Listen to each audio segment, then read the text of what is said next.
Hello, everyone. I'm George Roska. And I'm Mark Schneider. And we want to welcome you to today's episode 81 of Say What, where we talk about the threats to our children in the public school system, including the increasing threat to redefine and or intentionally subvert children's rights. That's right, George. You know, children's rights and parents' rights, of course, go hand in hand, but public school policies are increasingly challenging parental rights and making children, in effect, wards of the state.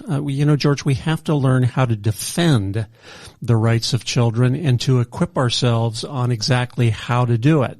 So we're going to be talking today about a very important book published on this topic and that we highly recommend for parents to read, and that book is entitled Them Before Us. It's a book authored by Katie Faust and her organization, which bears the same name, Them Before Us. But George, before we get too far into this discussion, we have a couple disclaimers, don't we? Definitely. And these disclaimers, Mark, I love the eloquent way in which Katie has verbalized them. And so I am taking this from her because I think it needs to be said. I agree.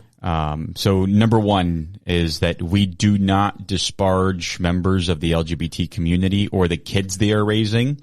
This is not a commentary on whether or not gay and lesbians are capable parents. One's sexual attractions do not determine their capacity for child rearing. However, a lesbian can be an exceptional mother. She just cannot be a father. And a gay man can be a fantastic father. However, he cannot, no matter how nurturing, be a mother. Children require and desire both a mother and a father. And disclaimer number 2 is that we acknowledge the obvious. Children who grow up outside of a married mother-father home are certainly not doomed. Conversely, a child raised by their married mother and father isn't guaranteed by any means a trouble-free life. On the other hand, the research tells us that when children are raised by their married biological mother and father, the deck is stacked in their favor when it comes to their physical, emotional, and psychological health. And for these raised outside of a married mother-father home, whatever the household makeup may be, the kids are disadvantaged statistically, George. That's just the data. It's borne out. It's the raw data, and we have known this for decades. But it has never been articulated so clearly as what Katie Faust has done in her book, Them Before Us. So parents, as you listen to this episode of Say What, we highly recommend that you go and you find her book. It's on audio as well, so you can get it from Audible. It's on Amazon. It's on her own website. But a really game changer in helping us equip ourselves with the right way to articulate what a child's right is. Because, Mark, for the last, 4 or 5 years, you and I have been dealing with this, and over we hear in, public school board meetings, on Planned Parenthood's website, on leftist groups that, children have rights. In the Sexual Rights Declaration that Planned Parenthood put out, they basically say that a person, no matter what age, has a right, like a human right, to comprehensive sexuality education. Yeah. And so you start to think like, whoa, wait up. We are taking away children's rights by not giving them CSE, or by not teaching them about critical race theory, or by not giving them social emotional learning, the triple threats that we always talk about. And I started asking myself, wait up. This is completely wrong. They are retooling, redefining what a right is and how it's being applied to children. Yeah, I mean, the truth is that children do have rights. In fact, those rights are much deeper than what our opponents on the progressive left actually think. And George, before we get into too far of this discussion, talking about data, the data show actually a couple of things, don't they? And maybe we should talk about that, particularly with regard to gender. Yes. So there's 2 things out of all the data that she presents in her book that I thought was very important for people to know. Number 1 is that gender matters. So men and women parent in complementary ways, bringing distinct benefits to their children. So when one gender is missing, in particular fathers, and we're seeing this across the data spectrum, we see almost predictable patterns arising in children. And that specifically means early sexual behavior among girls and problems with the law for boys. This should not be a surprise to anybody. I mean, this is a law of human nature, which we're also going to discuss. But, so what most people view as just common sense, they should know that the data bears this out as well. And this is the frustrating part for me, Mark, because you've dealt with this in your professional life, right? When you make a claim, an opponent automatically says, well, where's the study? Where's the proof, right? Show a study. It's like, we've known this for millennia, and now we have to study this. So here's the second data point. So not only does gender matter, but biology matters. So we know from decades of research on the impact of divorce and cohabitation that biological parents tend to be the safest, most invested, and most permanent in a child's life, which in contrast, non-biological caregivers tend to be more transitory, invest less time and resources, and that they are more dangerous to children living under their care, specifically more dangerous to girls. Yeah, and this is really an unfortunate fact, but it happens to be true. And we need to point out here that we want to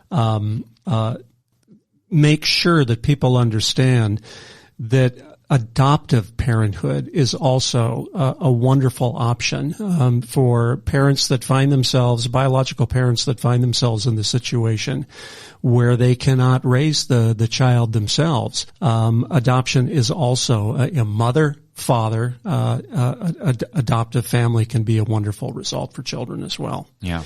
But again, biological parents is the first choice. Yeah. By far the data shows that it is absolutely the best. And it's been widely acknowledged within the psychological community that children suffer trauma and thus negative effects when they lose one or both parents, be it to divorce, abandonment, death, or third-party reproduction. Yeah.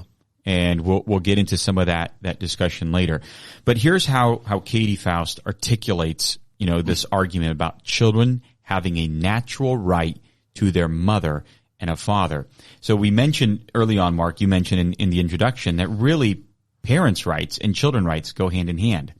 So if biological parents have a right to that child that they just gave birth to in the hospital, right? And we remember how strict security is in the maternity ward in the hospital, right? Why? Because you want to go home with your own child and not somebody else's child. Well, the opposite is true. That child has a right to go home with not just any parent or any adult in that maternity ward. That child has a natural right to go home with his or her biological parents. So first, let's understand the difference between natural rights versus legal rights. And we've covered this maybe like way back in some of our early episodes. But natural rights are those that are not dependent on the laws or customs of any particular culture, while legal rights are those bestowed onto a person given by a given legal system. So justice is served when legal rights are informed by natural rights. In fact, George, when I was in law school, I remember a particular professor of mine saying that the law is really the way the world works, right? That they should be informed by what we see in nature.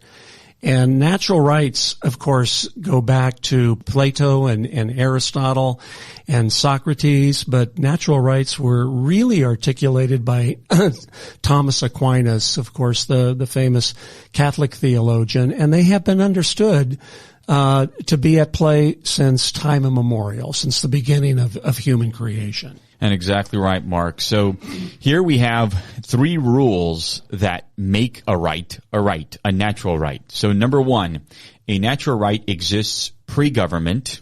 Number 2, no one has to provide you with a natural right. And number 3, a natural right is distributed equally.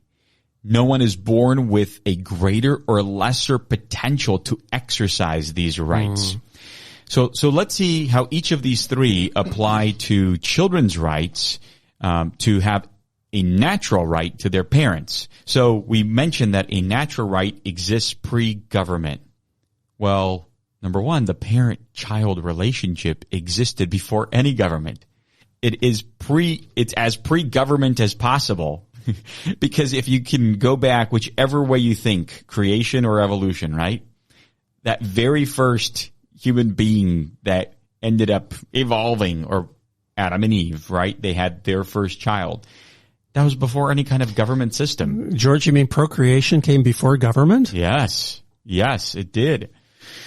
And number two, nobody provides children with their biological parents. If a child exists, so do his or her mother and father. The last time I checked, George, it still requires a mom and dad to produce a child. Exactly. And this one, I mean, this is how fundamental we have to get with our articulation of children's rights, because most people cannot even think in these terms. And number three, everyone has the same quantity of mother and father. We all get exactly 2 biological, no more and no less. Yeah.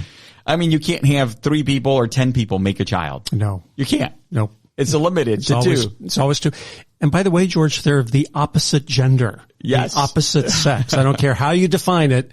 One is biologically a male, the other is biologically a female. So a child's legal right to their parents may vary. The natural right children have to both their mother and father do not vary. It's indisputable. And this is the strong point that Katie Faust makes in her book. Exactly. And so these are the 3 points that we really want to have parents understand and to articulate. In fact, parents, we also highly recommend a very short speech that Katie Faust recently delivered. It's called This is a Child. This is a Child. And it's on YouTube. Just Google it. The YouTube version is going to come up. It's just under 15 minutes. Mark, I would say it's probably one of the most powerful speeches, short speeches that I've heard in a very, very long time. And that our generation really needs to hear this. Because ultimately what she's most concerned about is that we have really missed the point over many decades now as Christians, because Christianity is really at the root of Western civilization, and really parent rights, children's rights, all these rights that we have expressed in the Western tradition, Western civilization tradition. They stem out of the Judeo-Christian worldview, USA, pre-Western civilization. All of these rights were never understood, were never respected. Children, you go way back to the Middle Ages, go back under the Romans, under the Greeks, under any kind of civilization. They never had this understanding of rights. And so the reason why it's so important today is because we see an attack, especially on marriage, right? Marriage is trying to be redefined. We see that in Congress right now that it's happening. The Respect for Marriage Act, as it's euphemistically called. And yet the entire focus is on what? The euphemism of, well, love is love, right?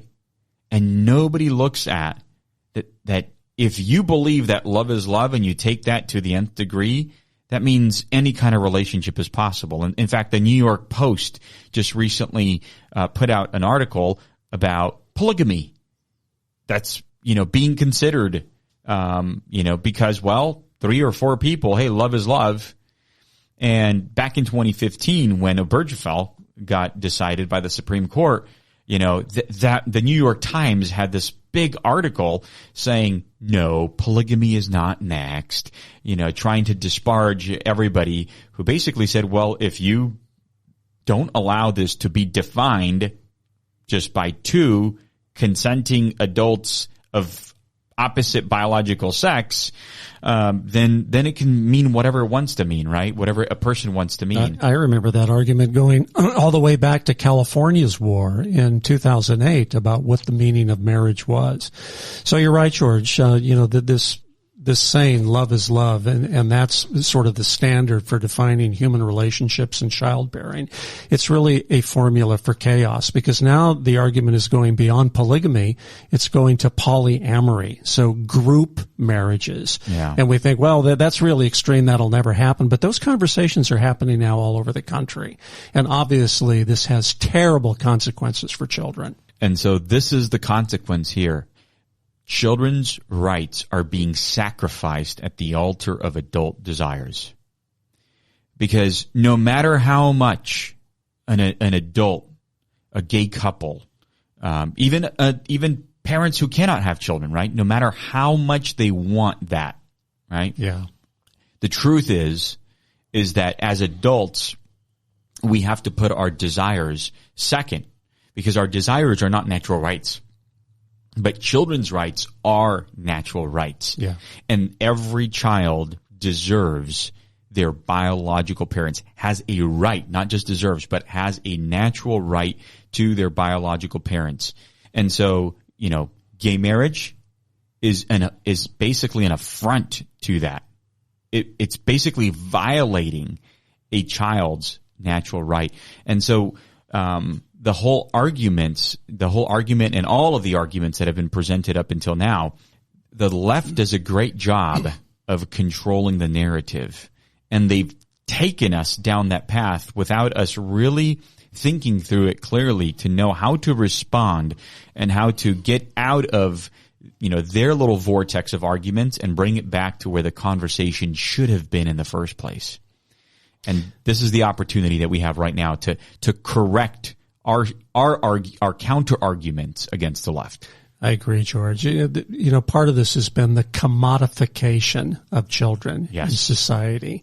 They're all seen as sort of trading blocks, going from one parent to another, or not really having any legal relationship between the parents. I mean, the data on marriage itself is incredibly discouraging in this country. The divorce rate has been hovering around 50% for decades now, and it's not getting any better. Of course, children are the victims to this. So, George, how can we articulate better children's rights? Well, for me, I think it's number one, read her book, listen to her speeches, see how these three things, the parent-child relationship, existed before government. Nobody provides children with their biological parents. If a child exists, they automatically means they have biological parents, and it's just two, and that everyone has the same quantity. And then really looking at, well, what about the opposite way? What does that mean to the infringement of child rights? So, for example, the two big industries out there that are violating a child's rights right now are big abortion, and it's also big reproduction. Because abortion, on the one hand, pro-abortionists, they measure success by whether the adults are satisfied with the outcome of the abortion, which means you disregard a child's right to life. On the other hand, big fertility, big reproduction, they measure success by whether adults are satisfied with their child product and disregard their child's right to their biological father and biological mother. Seems to be a contradiction there. A very big contradiction.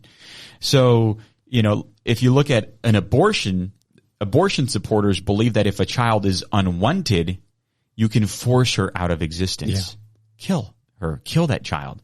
Whereas big fertility believes that if a child is very wanted, you can force that child into existence, regardless of that child's natural rights to their biological parents. So over and over, these are the kind of ways that Katie Faust does a masterful job of articulating. She points out that, look, the United Nations has actually enshrined children's rights way back in 1989. We just don't hear about it. The other side doesn't talk about it, and they don't talk about it in these terms. And I think one of the most clever things that she also does is that she redefines children's rights as the greatest social justice issue of our time. It's hard to dispute that, and she makes the strong appeal for adults to do the hard things that children cannot do for themselves. So why is this the biggest social justice issue of our time? Why? Because 90% of homeless and runaway youth are fatherless. Because 70 to 85% of prison inmates grew up without a father. Because 63% of teenagers who commit suicide have absent fathers.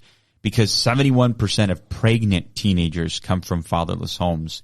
Because 71% of high school dropouts come from fatherless homes. So when you look at the way that the social justice movement, picks and cherry picks the causes that they care about, why not this? Why not this big issue? I mean, they look at any kind of disparity and they're like, oh, it's racism if there's a disparity, right? And Thomas Sowell has a great book on disparity and discrimination, and if that really, corroborates.